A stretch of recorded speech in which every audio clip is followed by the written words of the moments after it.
course of a couple of years. So after about age 12, she went off, went back to the family that was going to take proper care of her, and she didn't see her again. This volunteer, several years later, was going in to provide yoga therapy to inmates at the Perry County, Kentucky county jail. And she said one day she was in there providing yoga therapy, and she noticed this young woman who was kind of standoffish and withdrawn under herself, but she had this look of familiarity to her. So she walked over and said, "What's your name? You look familiar to me." And the young woman looked at her and she said, "My name's Tamara." And she said, "I know who you are." And she refreshed her memory about the context of their relationship and where they had met. And the volunteer said, she looked at her and she said, "How did you end up here?" Because her last reference was this little 12-year-old girl who she had worked to overcome the trauma of the sexual abuse. And she said, Tamara looked up at her and she said, "Well, you remember I had to have a series of surgeries and was given opioids."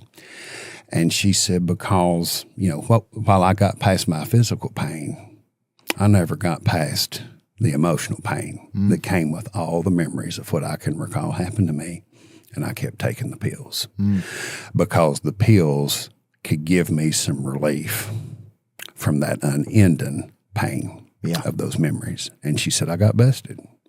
So a young woman who was traumatized at the age of 10, was treated for legitimate medical injury with opioids, found herself met by a system that imprisoned her for how she had to continue to treat her pain because there was no other effective choice for her to kill the affliction that was on her inside. Amen. There are millions of people locked up behind bars in this country who have had similar experiences. The fact that trauma and addiction have been met with the butt end of a gun in some jail is a criminal result for a society that is dying for restoration. Right. And what we're here to talk about and what we have been talking about is an opportunity to pursue that restoration. And I thank God that however I have come to sit in this seat, this opportunity is here, it is now, and I aim to do everything I can to serve it as best I can. Amen. With that said, how do we best move forward from here, right? How do we best move forward to do you feel like, Texas is granted $50 million towards, but will most of that go towards lobbying? What will that go towards? Is there enough science behind it now or is it how are you going to defeat big pharma? There's obviously these giants that you're up against, because it's true. It's they as long as we have a problem, then they have a medication. If you can't figure that out, then a lot of times those people still, the trauma's not healed. They end up in the correctional system. It's all a big root. It's all just a big circle of humans just being it's just this profit sharing between these kind of dark artist entities.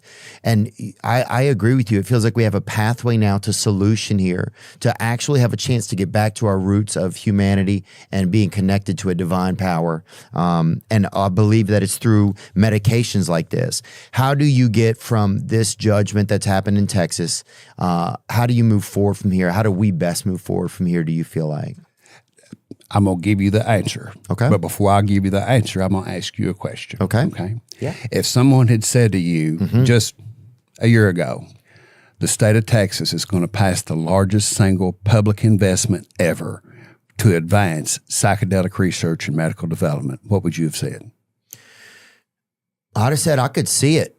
Really? Yeah. Now that Joe Rogan's down there, I could see shit like that starting to happen. This is before Joe Rogan. Take yourself before Joe Rogan, before all this became a thing. If somebody had said the state of Texas is going to give the biggest bunch of money that the government has ever given for psychedelic research, what would you have thought?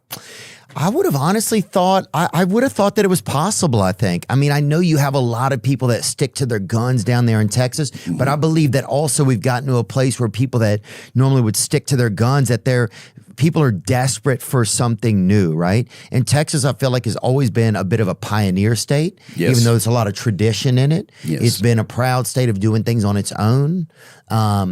And so here's what I would say. I don't know if I would think that they would, but I would hope that they would channel that pioneer spirit into something. I could see that enough of the story would have gotten around where they'd have been like,